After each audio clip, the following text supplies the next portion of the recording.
Muy buenas tardes, bienvenidos de nuevo a Negocios Televisión, bienvenidos al espacio de las noticias del día, mirando de nuevo a toda la actualidad, a las últimas horas pendientes de las primeras palabras de la actual vicepresidenta de Kamala Harris. Ayer, como saben, recibió el apoyo por parte de Joe Biden y está precisamente en un acto en la Casa Blanca, hablando precisamente del legado del propio Joe Biden. Dice que no tiene parangón, que no tiene comparación en la historia moderna. Escuchamos las primeras palabras de Kamala Harris. Extraordinary athletes. Our President, Joe Biden, wanted to be here today. He is feeling much better and recovering fast, and he looks forward to getting back on the road. And I wanted to say a few words about our President. Joe Biden's legacy of accomplishment over the past 3 years is unmatched in modern history. In one term, he has already, yes, you may clap.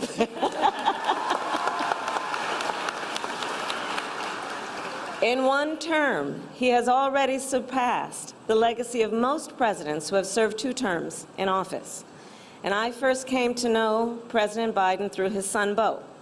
We worked together as attorneys general in our states, and back then, Beau would often tell me stories about his dad.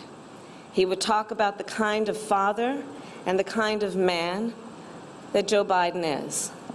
The qualities that Beau revered in his father are the same qualities that I have seen every day in our president. His honesty, his integrity, his commitment to his faith and his family, his big heart, and his love, deep love of our country. And I am firsthand witness that every day our President Joe Biden fights. Las primeras palabras por parte de la vicepresidenta de Estados Unidos, una Kamala Harris, que por cierto ha logrado recaudar casi 50 millones de dólares en donaciones para su campaña presidencial en las 7 horas después de que fuera apoyada por Joe Biden como la sucesora para las elecciones de noviembre, tal y como recoge la plataforma ActBlue, una de las principales en las que se recogen las donaciones para el Partido Demócrata. Estas aportaciones proceden en su mayoría de pequeños donantes que apoyan la candidatura de Harris para ser nominada como candidata de ese partido en sustitución de Joe Biden, que ayer anunciaba su retirada de la carrera presidencial. Precisamente mirando a Kamala Harris, 2 de los principales demócratas de la Cámara de Representantes han respaldado formalmente a la vicepresidenta estadounidense para reemplazar al presidente Joe Biden en la cima de la lista en la carrera contra Donald Trump. El presidente del bloque demócrata de la Cámara de Representantes, Pete Aguilar, demócrata por California, y la líder de la minoría de la Cámara de Representantes, Katherine Clark, demócrata por Massachusetts, se han manifestado en apoyo de Harris. Su respaldo son la siguiente señal de que el Partido Demócrata está empezando a unirse en torno a su nueva candidata después de varias semanas de luchas internas, mientras Biden se enfrentaba a presiones para dimitir. Decía que Kamala es una feroz defensora de las familias trabajadoras y una fiscal de mente firme que sabe distinguir el bien del mal. Es lo que publicaba el propio Aguilar en una declaración de este lunes.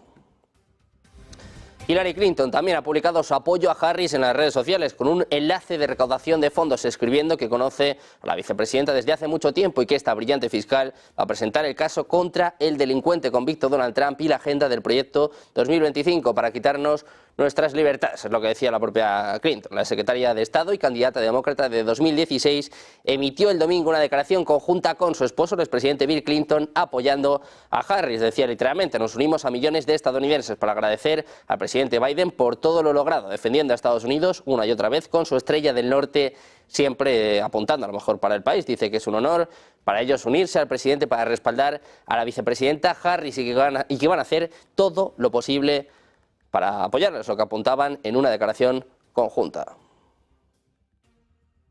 Miramos también a Rusia. El secretario de prensa del Kremlin, Dmitry Peskov, se abstuvo este lunes de ofrecer su evaluación de la vicepresidenta Kamala Harris como posible candidata presidencial demócrata. Sin embargo, durante una conferencia de prensa, el portavoz del Kremlin destacó su retórica poco amistosa al comentar una declaración anterior de Harris sobre Rusia. Dice que ha habido algunas declaraciones llenas de retórica que eran bastante hostiles hacia su país, pero que no han registrado ninguna otra acción suya sobre las relaciones bilaterales, ni con un signo positivo ni negativo. Peskov afirmó que el Kremlin está siguiendo de cerca los acontecimientos políticos en las elecciones estadounidenses, aunque no es un tema prioritario para Rusia. Pendientes también de la expresidenta de la Cámara de Representantes, Nancy Pelosi, hablaba también en las últimas horas elogiando al presidente Joe Biden por su decisión de no postularse para la reelección, aunque no ofreció su apoyo a la vicepresidenta Kamala Harris. En su declaración decía Pelosi que el presidente Joe Biden es un patriota que siempre ha priorizado a su país. Su legado de visión, valores y liderazgo lo posiciona como uno de los presidentes más significativos en la historia de Estados Unidos. Miramos también al presidente Barack Obama, que designó como su número 2 y vicepresidente a Joe Biden, que trasladaba en una declaración que confía en que los líderes del Partido Demócrata van a crear un proceso para que surja un candidato destacado. En una publicación en X, Obama ha señalado que Biden ha sido uno de los presidentes más importantes de Estados Unidos, además de un querido amigo y socio. Decía además que se ha recordado una vez más que es un patriota del más alto nivel. Pendientes también de Donald Trump, ha insistido en que los médicos del presidente Joe Biden deberían ser investigados por darle un informe maravilloso, mientras que su compañero de fórmula, J.D. Vance, aplica o pide que se invoque la enmienda 25 en una nueva entrevista con Jesse Waters. En concreto, Trump y el nuevo candidato a vicepresidente se sentaron con Waters para una entrevista justo antes de que Biden hiciera el sorprendente anuncio de que no iba a buscar la reelección ante la creciente presión de su propio partido para que abandonara. La decisión histórica se produjo semanas después de un desastroso debate que avivó las preocupaciones sobre la avanzada edad del propio Biden y su aptitud por otros 4 años en el cargo. Durante la entrevista, que se va a emitir íntegramente este lunes, Waters le preguntó a Trump si investigaría a las personas que ocultaron la condición de Biden. Trump respondió que había mucha gente que le mintió al público estadounidense y que debería echar un vistazo a sus médicos porque siguen dándole este maravilloso informe. Miramos también a la directora del Servicio Secreto de Estados Unidos, Kimberly Chittel, ha dicho este lunes que no se negaron activos para el mitin del expresidente Donald Trump en Butler, en Pensilvania, al testificar sobre el intento de asesinato contra Trump ante el Comité de Supervisión de la Cámara de Representantes. Subrayó que las solicitudes presentadas fueron concedidas para el evento que tuvo lugar el 13 de julio. En este sentido, la propia Chittel, la directora del Servicio Secreto de Estados Unidos, dice que ha sido el mayor fracaso en décadas. La escuchamos. The assassination attempt of former President Donald Trump on July 13th is the most significant operational failure of the Secret Service in decades, and I am keeping him and his family in my thoughts. I would like to offer my sincerest condolences to the family of Corey Comparator, a former fire chief and a hero. The Secret Service's solemn mission is to protect our nation's leaders. On July 13th, we failed. As a director of the United States Secret Service, I take full responsibility for any security lapse of our agency. We are fully cooperating with ongoing investigations. We must learn what happened, and I will move heaven and earth to ensure that an incident like July 13th does not happen again. Let me state unequivocally, nothing I have said should be interpreted to place blame for this failure on our federal, state, or local law enforcement partners who supported the Secret Service in Butler. We could not do our job without them. We rely on the relationships built over years of working together to secure events and conduct investigations. Our agents, officers, and support personnel understand that every day we are expected to sacrifice our lives to execute a no-fail mission. Mientras tanto, Chittel mencionó que a Trump se le permitió subir al escenario a pesar de que un individuo fuera marcado como sospechoso. La razón detrás de esto fue que el servicio distingue entre alguien que es sospechoso y alguien que es amenazador. Dice que si este último hubiera sido el caso, al expresidente no se le habría permitido subir al escenario. Pendientes de los fallos de seguridad en Estados Unidos, miramos precisamente a los ministros de Asuntos Exteriores de Defensa de Japón y de Estados Unidos. Les contamos que van a mantener conversaciones de seguridad el próximo 28 de julio en Japón, en un esfuerzo por impulsar lo que el presidente estadounidense, el propio Joe Biden, llamaba una mejora histórica en las relaciones en la alianza entre ambos países. En este sentido, se conoce también que las llamadas conversaciones van a cubrir la disuasión extendida, un término usado para describir el compromiso de Estados Unidos de usar sus fuerzas nucleares y convencionales para disuadir ataques a los aliados. Es lo que apunta este lunes el Ministerio de Relaciones Exteriores de Japón. El secretario de Estado de Estados Unidos, Antony Blinken, también mantendrá una reunión bilateral con su homóloga japonesa, Yoko Kamikawa, durante la visita, mientras que el secretario de Defensa de Estados Unidos, Lloyd Austin, va a mantener conversaciones tripartitas con sus homólogos de Japón y de Corea del Sur.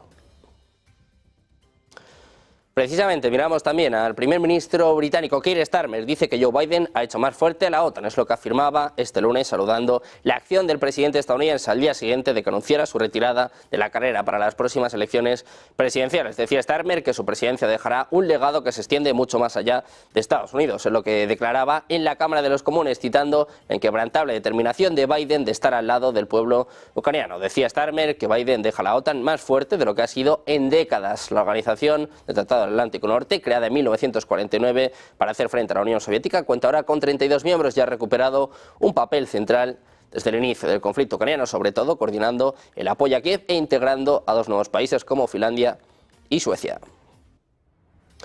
Hablamos también de Alemania. Sus autoridades temen una victoria del candidato republicano Donald Trump en las elecciones presidenciales de Estados Unidos. Han creado un grupo de crisis para evaluar los riesgos para Berlín. Es lo que informa Financial Times. El grupo está formado por funcionarios de la Dirección para América del Norte de la Cancillería alemana, el equipo de planificación política, la oficina del coordinador de la cooperación transatlántica y la embajada de Alemania en Washington. Según el periódico, Berlín está profundamente preocupado por la perspectiva de una victoria de Trump y el último acontecimiento en la agenda del grupo ha sido la retirada de Joe Biden de la carrera presidencial. Se informa que las autoridades del país germano temen la posibilidad de la imposición en Estados Unidos de aranceles del 10% a todas las importaciones, lo que causaría un enorme daño a la economía alemana orientada a la exportación. Otro de los temores en Berlín es que Trump empiece a retirar algunas garantías de seguridad a sus aliados europeos y convierta el vector asiático en el eje central de su política exterior.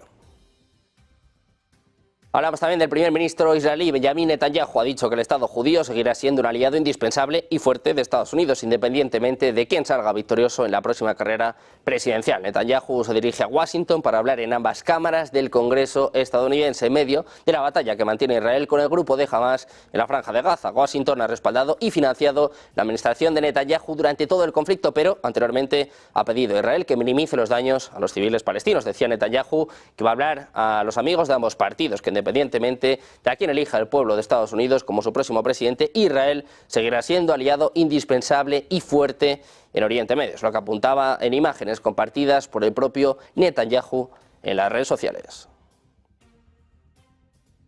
Precisamente Netanyahu hablaba de su viaje hacia Washington, la cuarta vez que se va a dirigir ante las cámaras. Hablaba de que iba a pedir el apoyo bipartidista y que además Israel seguirá siendo el principal aliado de Estados Unidos en Oriente Medio, gane quien gane. Escuchamos a Benjamin Netanyahu. Morning, and a very important trip to the United States at a time when Israel is fighting on 7 fronts and where there's great political uncertainty in Washington.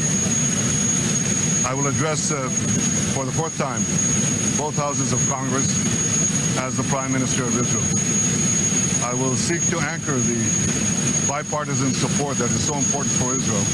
And I will tell my friends on both sides of the aisle that regardless who the American people choose as their next president, Israel remains America's indispensable and strong ally in the Middle East. I plan to see President Biden, whom I've known for over 40 years. This will be an opportunity to thank him for the things he did for Israel in the war and during his long and distinguished career in public service as Senator, as Vice President, and as President. There will also be an opportunity to discuss with him how to advance in the critical months ahead the goals that are important for both our countries. Achieving the release of all our hostages, defeating Hamas, confronting the terror axis of Iran and its proxies, and ensuring that all Israel citizens return safely to their homes in the north and in the south. In this time of war and uncertainty, it's important that Israel's enemies know that America and Israel stand together today, tomorrow, and always. Mirando Israel, les contamos que al menos 45 personas han muerto desde que las fuerzas israelíes iniciaran ataques aéreos y terrestres contra la ciudad de Khan Yunis en Gaza este lunes por la mañana. Es lo que apunta el portavoz del Hospital Nasser, Mohammad Saker. El portavoz afirmó que el Hospital Nasser, que es el último centro médico que queda en el sur de la Franja de Gaza, ha estado recibiendo un número cada vez mayor de víctimas desde la mañana. Agregó que los residentes de Khan Yunis no tuvieron tiempo de proceder de acuerdo con las órdenes de evacuación. Anteriormente, las FDI emitieron órdenes de evacuación para las partes occidentales de Khan Yunis, anunciando el inicio de una importante operación contra células terroristas que supuestamente operan en la ciudad. Las fuerzas de defensa de Israel ordenaron precisamente a los palestinos que viven en los barrios orientales de la ciudad de Khan Yunis, en la franja de Gaza, que evacuaran el área, que era considerada segura ante una inminente ofensiva, y se trasladaran a la zona humanitaria de Al-Mawasi, al noroeste de la urbe. Es lo que comunicaba este lunes el ejército israelí en su cuenta de X. A pesar de afirmaciones anteriores en las que se indicaba que el área era una zona humanitaria y segura, el portavoz de las FDI afirmó que la presencia de múltiples operaciones militares y disparos de cohetes desde la parte oriental de la zona humanitaria han hecho que permanecer allí sea peligroso. Asimismo, el portavoz destacó que el ejército israelí operará con fuerza contra las organizaciones terroristas. Por lo tanto, pidió a la población que todavía queda en los barrios orientales de Khan Yunis que se desplazara temporalmente hacia el área humanitaria adaptada de Al-Mawasi. Según el comunicado, las FDI habían avisado de la evacuación a los gazatíes de antemano a través de mensajes, llamadas telefónicas y retransmisiones en árabe para mitigar el daño a la población civil y mantener a los civiles alejados de las zonas de combate. Pendientes también de Irán, les contamos que la Armada del Cuerpo de la Guardia Revolucionaria de Irán ha detenido un buque portacontenedores administrado por los Emiratos Árabes Unidos y que enarbolaba la bandera de toga aproximadamente a 61 millas náuticas de Bushehr, en Irán. Según la empresa de seguridad británica Embry, el CGRI pretendía confiscar unas 1.500 toneladas de gasóleo y detener a la tripulación del barco en una operación anticontrabando. Al parecer, el barco había cargado gasóleo marino en Irak y se dirigía a Sharjah, en los Emiratos Árabes Unidos. Según la agencia, no se cree que esta detención tenga motivaciones políticas y no está catalogada como un acontecimiento de guerra. A última hora pasa por Irán, ha interceptado un petrolero gestionado por los Emiratos Árabes Unidos. Precisamente en las aguas territoriales de Irán, en el mar Caspio, se ha iniciado un ejercicio de seguridad marítima conjunto entre Rusia e Irán. Hablan además de que en el ejercicio están participando buques de guerra iraníes y un buque de guerra ruso, es lo que informaba este lunes el portavoz de los ejercicios, el capitán de primera clase Abbas Hassani. Dice además que en estas maniobras van a participar tanto buques como aviones de guerra, incluidos los destructores Darafas, Separ y Paikan, los helicópteros AB-212, el buque Shahid Basir de la Armada del Cuerpo de la Guardia Revolucionaria, además del buque ruso SB-45 que ha entrado recientemente en aguas territoriales de Irán y va a participar en los ejercicios, es lo que apuntaba el portavoz a la agencia de noticias Tasnim.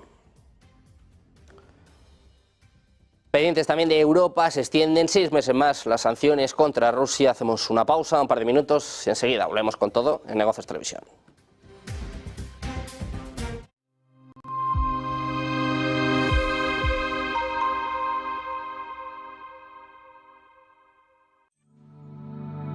Silver Gold Patrimonio nace en 2018 con el objetivo de innovar en el mercado de los metales preciosos de inversión, ofreciendo nuevas alternativas para que cualquier persona, familia o empresa pueda entrar en el fantástico mundo de los metales de inversión de forma sencilla y acompañada por consultores expertos en el sector. Silver Gold Patrimonio quiere avanzar contigo. Ya sé que los premios no lo son todo, pero cuando veo un espacio lleno de ellos, impresiona. A menudo los premios dicen mucho de una persona. Pasión, compromiso. Siempre que no sea un trofeo cualquiera que algunos exhiben en su despacho. Es difícil encontrar un broker que cumpla con todas sus expectativas. O quizá no tanto. Active Trades, broker online desde 2001.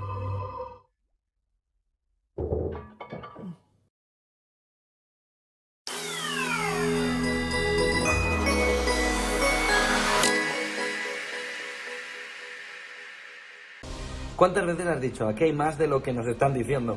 ¿Cuántas veces has visto que lo que te están poniendo como fotografía principal para mirar la actualidad está con tonitos oscuros en algún lado que no terminas de descifrar? ¿Cuántas veces miras alrededor y dices, aquí hay más información de la que de verdad nos están dando? Ese es el objetivo de lo que la economía esconde. Un libro para intentar ver todos los detalles, todos los matices, todos los colores. Todo lo que está oculto detrás de la fotografía, todo lo que nos dicen pero no nos están diciendo, y todo aquello que necesitas para tener una fotografía global de lo que de verdad quienes mandan están queriendo hacer, pero tú no tienes toda la información para ello.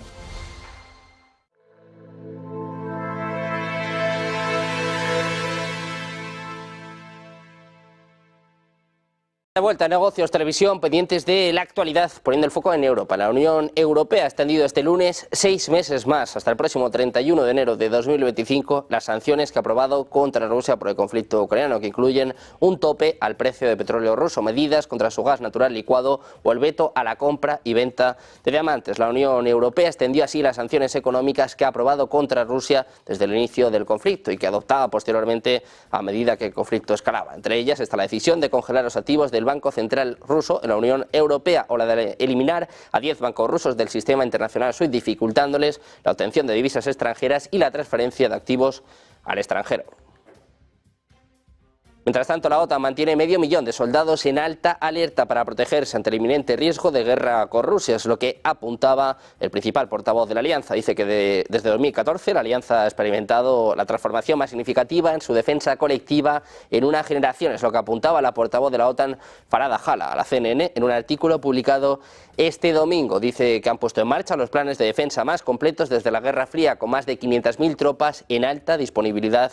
En la actualidad, la OTAN está intentando reforzar sus preparativos, tanto prácticos como percibidos, ante la inminente amenaza de Rusia, donde Putin y sus principales aliados ya dicen que están involucrados en un enfrentamiento directo con el occidente colectivo liderado por Estados Unidos.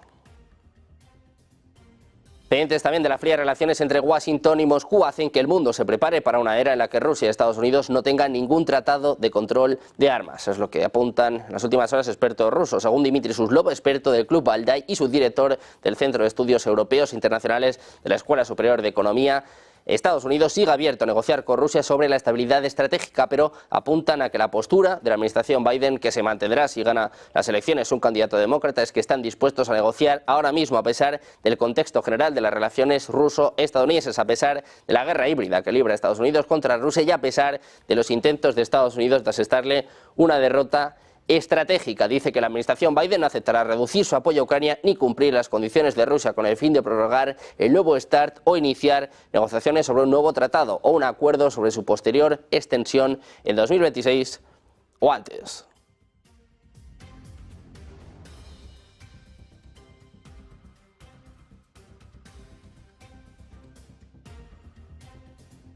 Mirando a Europa, al conflicto ucraniano, al papel también de Hungría en el mismo, después de la misión de paz de Víktor Orbán, ojo porque está hablando Josep Borrell, dice que va a convocar la próxima reunión de ministros de Exteriores en Bruselas en lugar de Budapest debido a la postura de Hungría sobre Ucrania. Nuevo ataque, nuevo varapalo para el primer ministro húngaro Víktor Orbán. Escuchamos a Josep Borrell. We are very much interested in knowing more from the new president of the EUID. But let me start with two important decisions which will strengthen our partnership with Armenia. First, we adopted the first ever assistance measure under the European Peace Facility for Armenia for around 10 million euros. And second, we gave green light to launch a visa liberalization dialogue with Armenia. These two decisions were long awaited by Armenia, and I'm very happy that this could be finally agreed before the summer break, because you know how the situation is tense in the Caucasus, and this will strengthen our partnership with Armenia. On Ukraine, nearly all ministers condemned the Russian missile attack against civilians and the recent attack against the Children's Hospital in Kyiv, which shows that Ukraine needs more air defense, and the defense is being required now. So we discuss and we review what we have been able to supply since the last month at the Washington meeting, and members of state consider the possibility of increasing its support to Ukraine in order to reject these criminal air attacks. The other problem was the energy infrastructure. This is an important point of the capacity of Ukraine to resist. There is a high percentage of Ukrainian electricity generation capacity that has been damaged or destroyed, or it is out of the territory controlled by the Ukrainian government. And this is happening in summer. You can imagine in winter. Putin wants to put Ukraine into the darkness and the cold. And that's why the coming 2 or 3 months will be crucial. And we don't have time to wait before the winter arrives. I asked ministers to start mobilizing now to provide more power generation capacities to Ukraine. Contributing to the Ukrainian Energy Support Fund is also needed. Then we went to our military support for Ukraine through the European Peace Facility. Most member states insisted on the need to lift the blockage for this payment pending for months, more than years or year. And at the same time, they stressed the importance to move on regarding the decision to implement the new Ukrainian Assistance Fund, which has been blocked by one member state for more than 1 year. The member states insisted that this was something unacceptable, unbearable, but unhappily the situation of blockage remains. On the windfall profit, I updated ministers on the progress towards the first transfer of 1.4 billion expected to happen at the beginning of August, next week. And we are set to finance the acquisition of priority military equipment, once again air defense, once again ammunition for artillery, and also, and this is new, procurement for the Ukrainian defense industry. So we are not going only to provide military support to Ukraine, but from Ukraine itself, which is certainly the most logical and efficient thing we can do. Then we discussed with Kuleba the next steps following the summit on peace in Switzerland, and agreed that we have to do more to engage with global partners from across the world. This summit in Switzerland got good results, but this has to be improved.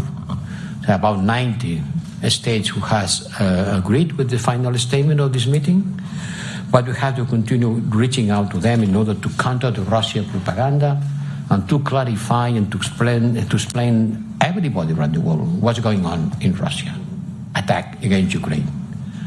To remind there is an aggressor and an aggressed, that Ukraine is defending, and we are supporting Ukraine on defending itself. Sometimes this is not being explained, or sometimes it is even hide. No, let's tell the Desde las truth. palabras de Josep Borrell, alto representante de Asuntos Exteriores de la Unión Europea, hablando ahora sobre el bloqueo de fondos a Ucrania. Ojo, porque la última hora pasa porque el Consejo de la Unión Europea se ha negado a celebrar una reunión informal de ministros de Asuntos Exteriores de la Unión Europea en Hungría. Pendientes de las palabras de Josep Borrell, lo pueden seguir a través de nuestro canal de YouTube. En paralelo, nosotros seguimos mirando la actualidad. Hablamos de la nueva superarma de Rusia, las plataformas lanzacohetes Dragón, que son una tecnología realmente interesante. En principio entraron en producción en el año 2020, cuando algunos ya estaban preparados. Sin embargo, es ahora cuando se han empezado a ver de forma notable en distintas ocasiones. La última, a principios del mes de junio, para condecorar a soldados rusos que se encontraban en Ucrania. El Dragón es una plataforma de armas móviles capaz de disparar a gran distancia y potencia cohetes TOS-3 termobáricos, que no se sabe a ciencia cierta si ha sido utilizado o no en Ucrania, pero está claro que es un arma a tener verdaderamente en cuenta. Su potencial destructivo es todavía mayor que en los cohetes convencionales y es realmente eficaz contra posiciones que no han sido del todo bien protegidas, aunque de esta arma en concreto todavía se desconoce su efectividad. El manejo y conocimiento de los ejércitos de Rusia de la artillería no deja lugar a dudas de que será muy eficiente en el campo de batalla, en el que finalmente se confirme su utilización.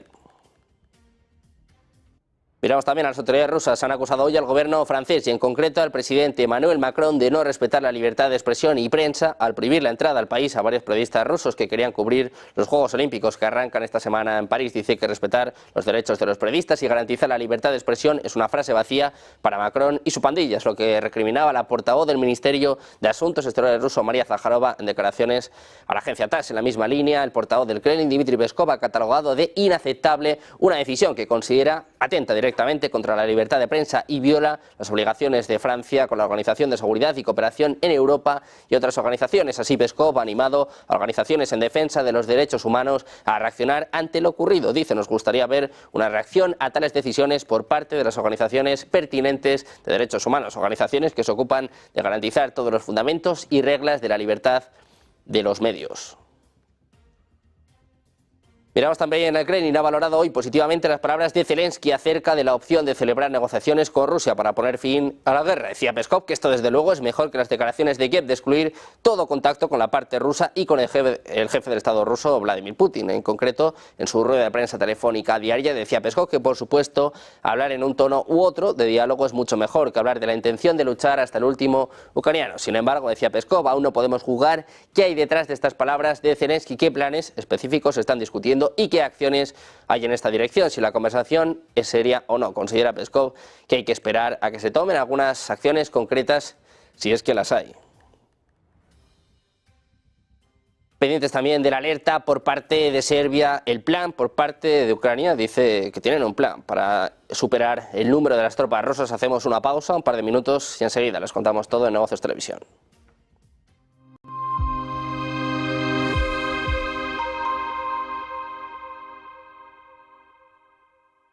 ¿Sueñas con unas vacaciones a orillas del Mediterráneo? Oliva Nova Beach & Golf Resort es tu destino ideal. Un hotel en primera línea, las dunas, alquiler vacacional en nuestras villas y apartamentos. Sea como sea que te guste viajar, en Oliva Nova encontrarás la opción de alojamiento perfecta para ti. El resort para los deportistas. En Oliva Nova encontrarás instalaciones deportivas como un campo de golf de 18 hoyos diseñado por el legendario Seve Ballesteros, 7 pistas de pádel al aire libre, rutas en parajes cercanos como el Parque Natural del Montgó y la Marjal Pegoliva y la posibilidad de practicar deportes acuáticos en las cristalinas aguas del mar Mediterráneo. El resort para los foodies. En Oliva Nova podrás disfrutar de la buena mesa y saborear el Mediterráneo en todos sus restaurantes, a platos de autor con ingredientes cuidadosamente seleccionados, deliciosas paellas, recetas locales y producto de cercanía. Y todo ello regado con un buen vino. El resort para los que buscan desconectar. En Oliva Nova todos encontrarán una manera para evadirse de la rutina. Los más pequeños de la casa podrán disfrutar de los diferentes programas de animación infantil y un oasis de relajación para los no tan pequeños. Un circuito spa, sauna, masajes y tratamientos de belleza. No se nos ocurre un escenario mejor, una playa de fina arena blanca, aguas cristalinas y poco profundas, protegida por dunas naturales. Además de encontrar todo lo que necesitas para unas vacaciones perfectas, te ofrecemos un 15% de descuento exclusivo para ti. Reserva ahora en www.olivanova.com con el código promocional NEGOCIOSTV y disfruta de tus vacaciones en la playa al mejor precio. Oliva Nova, el resort de las experiencias.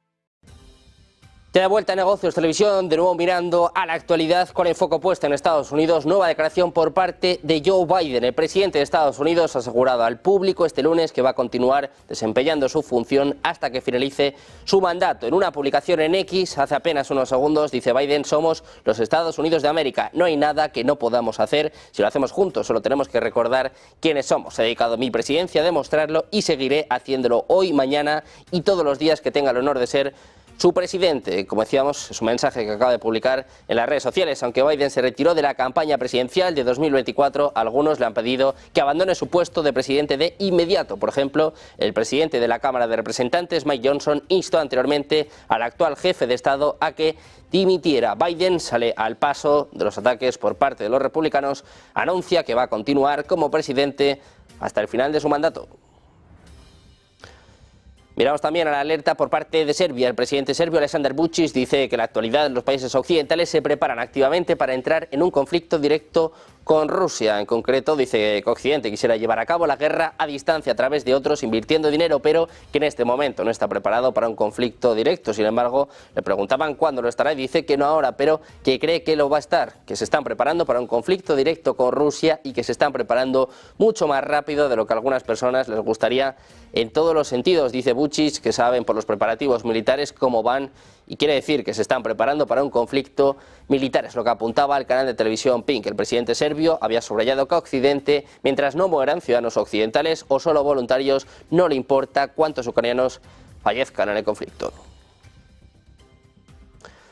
Pendientes también de Austria, no va a enviar instructores militares a Ucrania como parte de una posible misión de la Unión Europea, es lo que afirmaba el ministro de Asuntos Exteriores austriaco, respondiendo a la pregunta de si bien apoyará la idea de formar un grupo de países de la Unión Europea para enviar conjuntamente instructores militares a Ucrania. El ministro señaló que no hay consenso sobre este tema en la asociación y se muestra escéptico al respecto. Precisamente en este sentido dice que qué pasaría si soldados franceses u holandeses murieran en ataques rusos en Ucrania, si habría que invocar el artículo 5 de la OTAN sobre asistencia militar.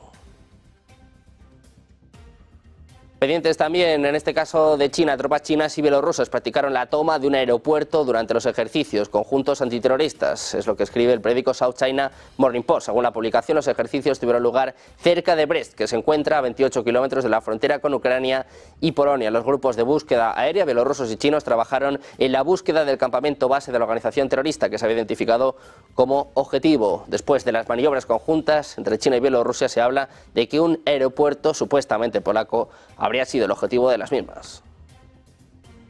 Miramos también a Ucrania. Alexander Sirski, comandante en jefe de las Fuerzas Armadas ucranianas, informó que ha visitado las zonas más calientes del frente oriental y ha reflexionado sobre lo que hay que hacer para detener a los rusos. El propio Sirski dice qué podemos hacer y debemos hacer para detener el avance de un enemigo numéricamente superior. Dice que la solución es clara, que tienen que lanzar una potencia de fuego eficaz contra sus fuerzas principales y reservas desde la distancia, infligir un daño amplio al enemigo frente a sus posiciones y mantener firmemente sus líneas y posiciones defensivas preparadas por ingenieros y utilizar todo el armamento y munición disponibles de la manera más eficiente posible, especialmente con sus drones de ataque, donde dice tienen una clara ventaja.